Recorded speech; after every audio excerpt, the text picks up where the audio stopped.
Ferðalagið.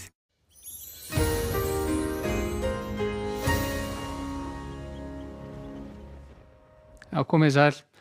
Prýðilegasta vorveður á landinu í dag og við sáum hita víða vera þetta á bilinu 13 til 17-18 stig og hann náði að fara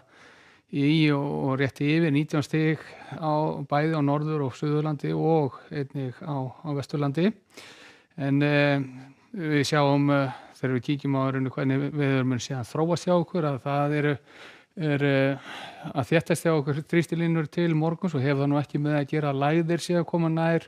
heldur hæð hér við norðausturströnd Grænlands og hún öll að eflast og þrýstistigull hér á milli lægðakerfan og hæðarinnar verður því meiri. Og það hefur í för með sér vindakerfi sem mun færa þá til okkar kaldara loft og við sjáum að við erum í hlýjum loftmassa í dag en við sjáum þetta kalda heimskautaloft síga hér til suðurs og kemur hér inn fyrst inn á austanvert landið seinni partinn þá á morgun og svona nokkuð kaldi dagar eða kaldar í dag getum við sagt í vændum hjá okkur. En ef við förum yfir landshlutina þá verður nú áfram stillt veður á suðvesturhorninu á morgun og stóra spurningin í þessu öllu saman hvernig skýjafari verður. Það svona veðurlíkönnin að gera ráð fyrir að það verði skýjað allan þegar líður á daginn og þá einkum og sér á Suðurlandi gæti teygt sig eitthvað inn á Faxaflóa og það mun hafa í för með sér að hitatölu verða ef til vill lægri en þær voru í dag enda líka að kaldari loftmassi að koma inn og svo að sjá að það muni þéttast í úrkomu þá annað kvöld sem verður þó ekki í miklu magni. En meira afgerandi vindur þegar við skríðum síðan norður yfir heiðar og við sjáum hér að hann svona allan úti við norðurströndina vel í kringum 10 metra á sekúndu og semst það gott betur en það.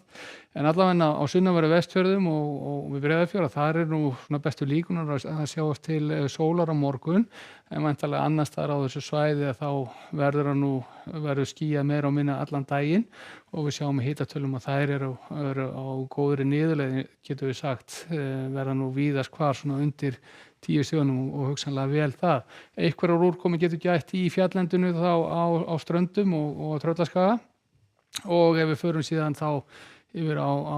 norðausturhornið þá svona mikið til sama saga þar. Sjáum að það eru norðaustanvindar, það mun rigna öðru hvoru þó ekki í miklu magni í þessum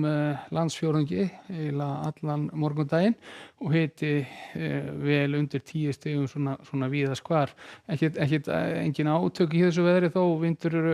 svona víða á bilinu 3 til 8 metrar á sekundu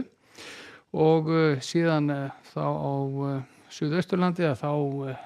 má einnig gera ráð fyrir að það rigni eitthvað slitrótt og sérstaklega austan Örefa og hitinn öllu lægri heldur en verið hefur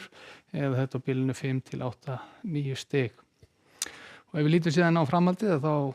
ljóst að það býð okkar þá þegar kólnar kaldar nætur og strax aðra nótt þá getur gert næturfrost víða í innsveitum á norðausturhorninu